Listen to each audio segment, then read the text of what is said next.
कहते हैं कि घर में, अगर आपके घर में 6-7 लोग हैं, सबके विचार मिलते नहीं हैं, कोई इधर जा रहा है, कोई उधर जा रहा है, तो उसका सिंपल सा एक आत्मा और कथा में बयान करा गया है, आध्यात्मिक कथाओं में बयान करा जाता है कि जो भी आपके घर में जन्म लेता है उसका पिछला जन्म कैसे था और अब ये कौन से घर में पैदा हुआ है। कई बार हम बोलते हैं कि इसके गुण हमारे साथ नहीं मिलते, इसके विचार हमारे साथ नहीं मिलते, नहीं मिलेंगे, क्योंकि वो जो पहले पिछले जन्म में कहीं दूसरी ऐसी जगह पे था। सिंपल एग्जांपल कि कोई कसाई था, कि कोई अभी एक ही घर में कसाई पैदा हुआ और पिछले जन्म में कोई ब्राह्मण पूजा पाठ करने वाला था, वो एक ही घर में पैदा हुआ।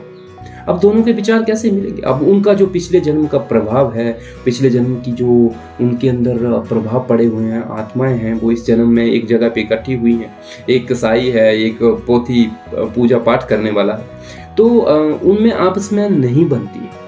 लेकिन अगर आप गौर से देखें, ध्यान से देखें और ये समझें कि ये आत्मा है, ये कसाई की आत्मा है, ये पंडित पुजारी की आत्मा है, और ये दोनों अभी इकट्ठी होगी तो टाइम लगेगा, क्योंकि ये दोनों अलग अलग देश से, अलग अलग माहौल से आई हुई हैं।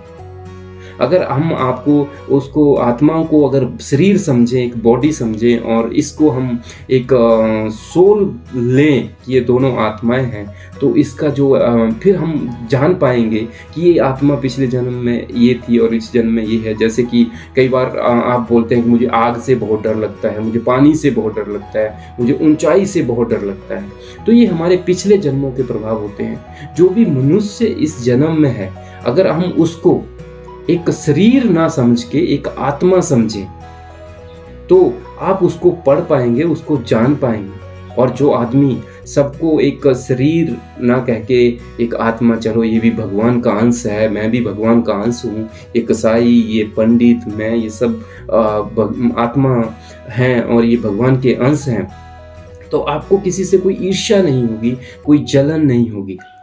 आप एक लेवल पे आ जाएंगे कि आपको किसी से कोई लेना देना नहीं होगा। कभी आप डीपली सोचना, जैसे कि मैंने किसी एक बुक में पढ़ा था कि आत्मा जो होती है वो मरती नहीं है, आत्मा अजर और अमर है। तो अगर आत्मा अजर अमर है तो आत्मा क्या है? आत्मा एक शरीर को छोड़ के, जब शरीर का एक किराए का मकान है कहते हैं, जिसको कोई 60 साल का, कोई 70 साल लेके आया, जो शरीर खत्म होता है तो आत्मा अपने आप निकल के कर्मों के हिसाब से दूसरे शरीर में जन्म लेती है, प्रवेश करती है। तो इसका मतलब आत्मा अजर अमर हुई, तो इसका मतलब हम जब किसी आदमी को मिलते हैं तो हम उसकी बॉडी को देखते हैं, आत्मा को नहीं। जिस दिन आप आत्मा को समझना स्टार्ट कर दोगे कि ये आत्मा है, ये आत्मा है, वो आत्मा है, तो आपके जीवन में कभी भी कोई क्वेश्चन या कोई प्रश्न नहीं रहेगा।